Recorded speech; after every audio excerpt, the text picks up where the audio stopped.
Hey guys, it's about 6 o'clock at night, and it is day 15. I seen something online the other day that was taking accounts from the Bible and saying how things took like 40 days.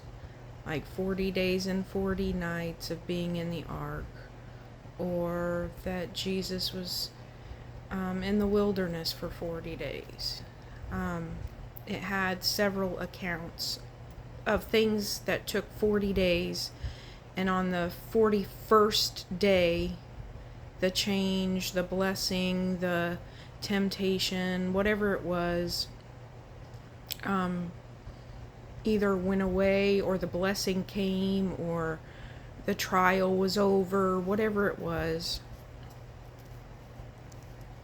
The new start began. So I keep telling myself, okay, you make it 40 days, and on the 41st day, see how you feel, what has transpired, see if you feel like the bad experience portion of this is over. So I keep trying to push myself to that 41st day. I'm sure that you can probably tell I'm still feeling pretty sad today. I made it through my work day, and then I just crashed. I had to take a nap because last night I felt like part of the night I actually slept, but I had some weird dream, and I can't remember it, but I just remember that it was kind of like tormenting my sleep. I don't know how to explain it. It was just,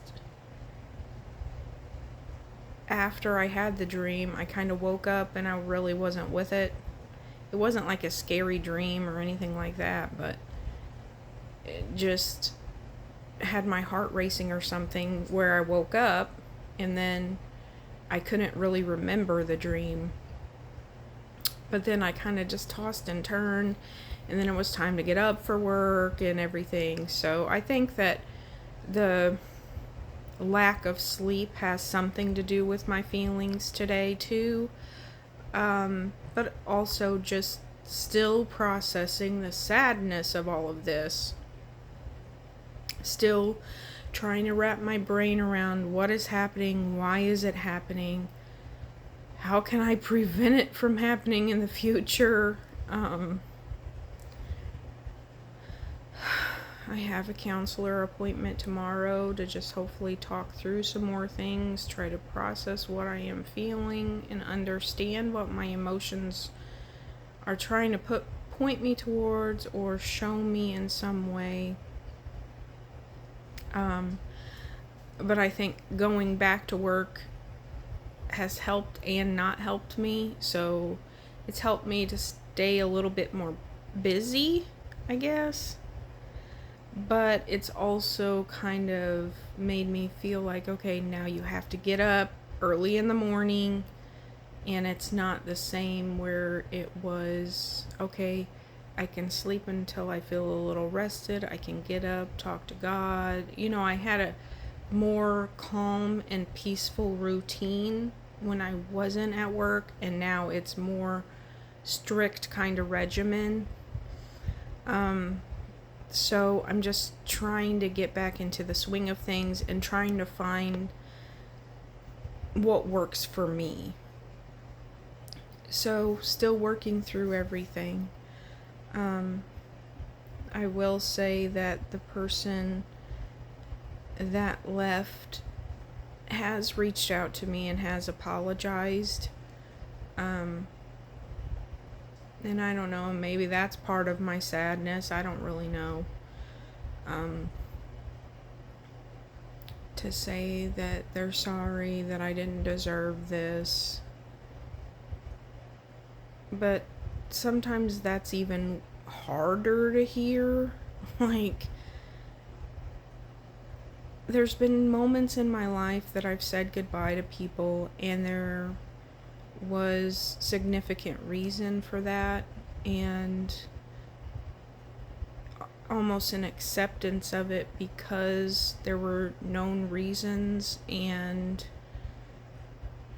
parting ways was better for both parties. But then there's been other times that it's like this situation where, oh, you're such a great person, and you're smart and funny and intelligent, and it's not you, it's me, and then apologizing, for the situation and the choices that were made and things like that, and that you didn't deserve this. But when you hear that, it's like, okay, you're naming off these wonderful things or these positive things about me and saying you don't deserve this, and yet I'm still going through it, so it doesn't really make sense in a way. Like, okay, if I'm all of these things, then why exactly is this happening? Like,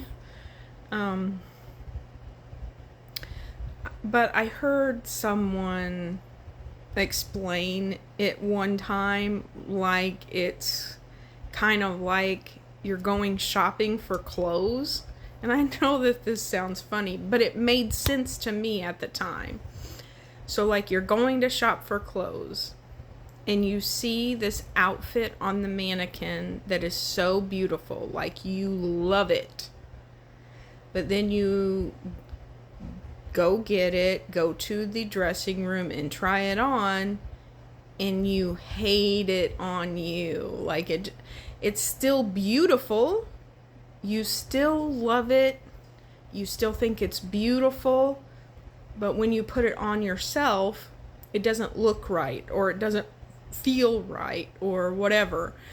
The garment itself, your emotion toward the garment as far as being beautiful and you love it, hasn't changed. It's just, it doesn't fit you properly for some whatever reason.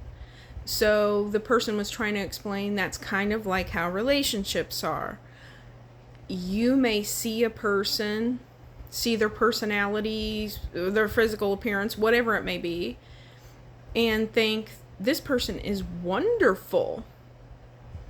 But for some reason, they don't complement you. They don't fit you as a partner. It doesn't take away their value. It doesn't take away that you think they're beautiful or a wonderful person. The value of the person is not taken away. It's just that they don't fit you in that role. So sometimes it helps me think of that, like, okay, my value is not taken away. I am still all of these things. It's just for some reason it wasn't the right fit. And yes, it's sad, but you also don't want to be like Cinderella either, where you're in line trying to make that itty bitty glass slipper fit your foot for the wrong prince. You see what I mean? Like, you want, at least I do, I want that experience where that slipper fits perfectly on my foot, and to have it be such a perfect fit that you know that it is from God and that person is yours forever. That's how I want it. I don't want to be one of the wicked stepsisters or one of the other girls at the ball that's like, oh, please just make it fit, where they're bending their foot in half trying to get into the slipper. And I know that that's a funny analogy, but that's what came to mind for me. Like, maybe I was just hoping that that would be my prince, and trying to make myself fit into the mold of what he wanted or needed, instead of just being myself and waiting for the person that I'm a perfect fit for. But I am still sad about it. And I'm probably sad for a few reasons. Of course, I'm sad that he's gone. I'm sad that I wasn't that perfect fit. And I think, I was going to say, I think subconsciously, but it's becoming more and more conscious to me now that I think I'm also sad because I allowed myself to be the person that tried to fit the mold instead of just being who I am. And so I have a little bit, or a lot of it, of feeling of guilt because of that. Like, why would you do that? You know, why would you try to make yourself into something?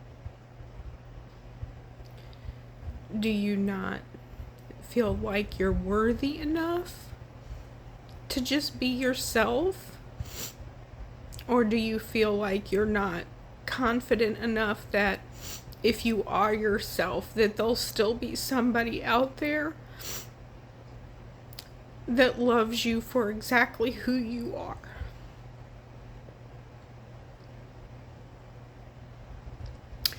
And this was not what I was going to talk about on this video, but evidently this is what I needed to talk about. So, for any of the rest of you out there that may be going through this, or may be feeling like you're in a relationship where, where you are potentially trying to fit into a mold that someone else needs instead of just being yourself, because you are afraid to be alone, or you're afraid to end the relationship, afraid to wait for the person that will love you for exactly who you are, afraid to be rejected or feel rejected because you don't fit who they need or who they want, or worried about being abandoned, whatever it is, I'm here to tell you that you deserve someone who loves you for you. But how are you going to find that person that loves you for you if you don't show people who you are? If you just try to fit the mold or be a chameleon to whatever the person needs or wants, how is anybody going to know who you truly are? And how are you going to find that person that loves you, the real you? And I'm speaking to myself as much as I'm speaking to all of you, because you are beautiful, you are intelligent, you are funny, and you don't deserve to be in a relationship with someone where you have to mask who you are, pretend to be something else, or try to fit into the glass slipper that truly doesn't fit. So every day you're hobbling around. You don't have to do that to yourself. So if you feel like you're unworthy, if you feel like you won't find somebody by just being yourself, if you feel afraid, I'm letting you know, 1, you're not alone. And 2, you have a God that sees you with the greatest importance, a greater importance than you will probably ever understand until you see him face to face. A God that sees your fear, a God that sees your insecurity, a God that sees your questioning your self-worth, but also a God who sees your worth, your beauty, your intelligence, a God who wove you together, who designed you specifically where you are unique, one of a kind,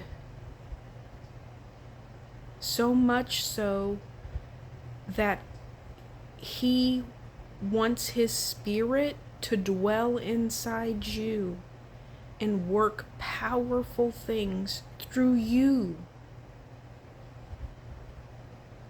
So if you're worried about a man seeing you as worthy, know that you do not have to fear man, because God created all of us. Speak peace into your heart. Know that you are loved.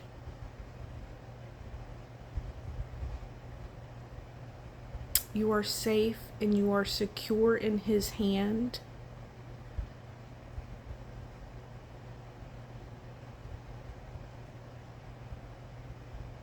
Know that you have your very own glass slipper that was made specifically designed for you.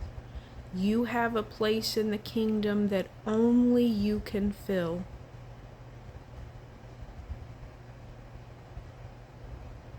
And you have a king that is waiting for you to take your place. Not just a king, the King of Kings is waiting for you to take your rightful place.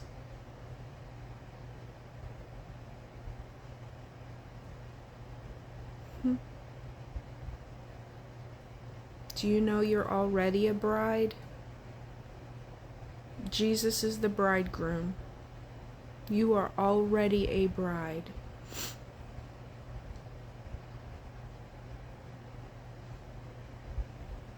You will be adorned with the most majestic gown.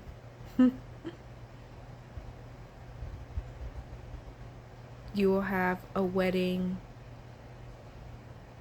that all creation will rejoice and resound about forever and ever.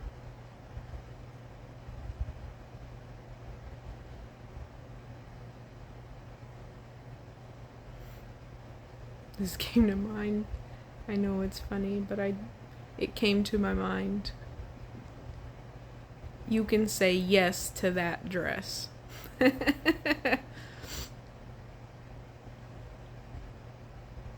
And I know that I used some jokes and I used some analogies, but that's what helps me process my situation.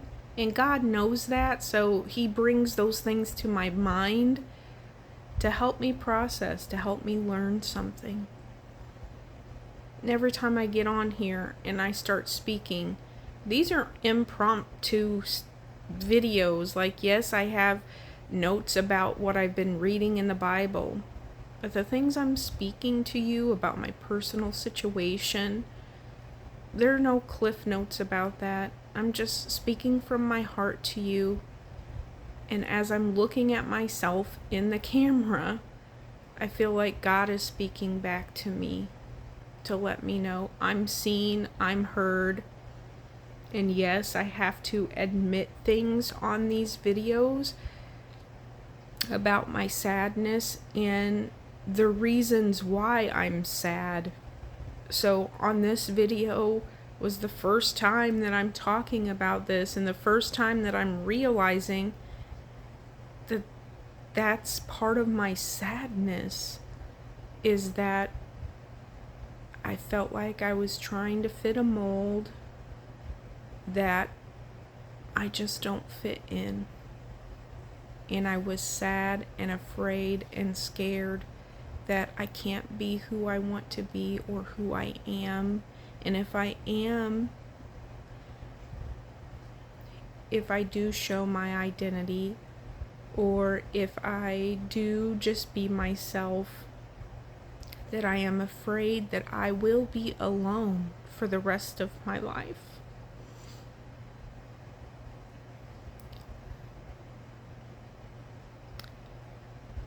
Because I don't know.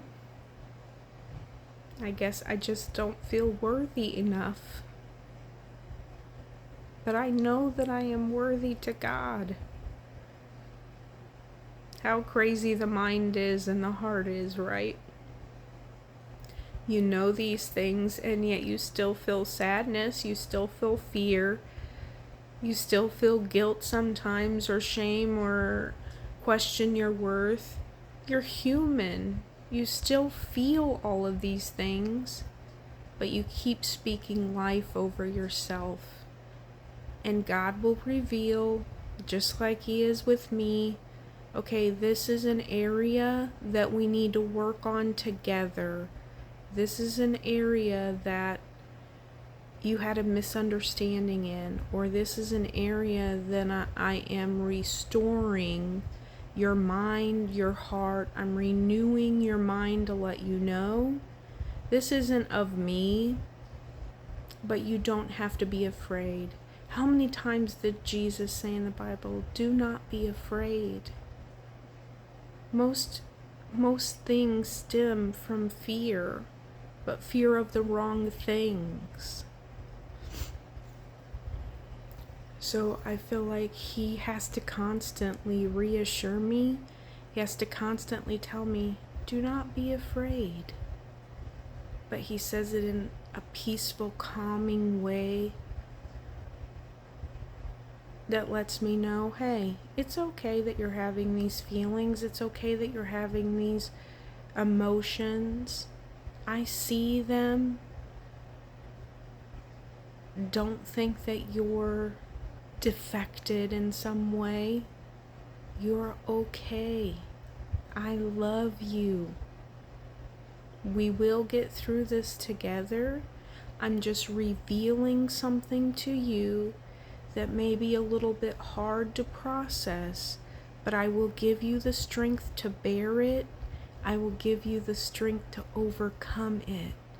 And I will renew your mind to let you know what my truth is, so that you won't stumble over this anymore, so that you will have that peace of the knowledge of me, and that peace will be restored to you, so you don't have that fear anymore over this particular situation. You will have confidence. You will be strong and courageous. You will be an overcomer that will be able to help others overcome the same situation, because you'll be able to tell them about me and about how I helped you through this situation so they can come to me and I can help them too. I'm speaking to you and I'm speaking to me about this. God is going to make us overcomers in every situation that we struggle with. He is going to restore the pieces that have been robbed from us. The deceit that has been put in its place will be removed, and His truth will be put in its place, so that we will be able to walk in all truth, and we will be restored to Him fully. This is nothing of what I was going to speak about tonight, so I'm going to keep what I had written down, which was Genesis 22. I'll keep that for tomorrow, but I hope that this encourages you. It has encouraged me. I'm going to write down some things that I learned from this conversation with you and God to help me get through this sadness. So I hope it has helped you. I pray that you have a good week, and I will talk to you tomorrow. Bye.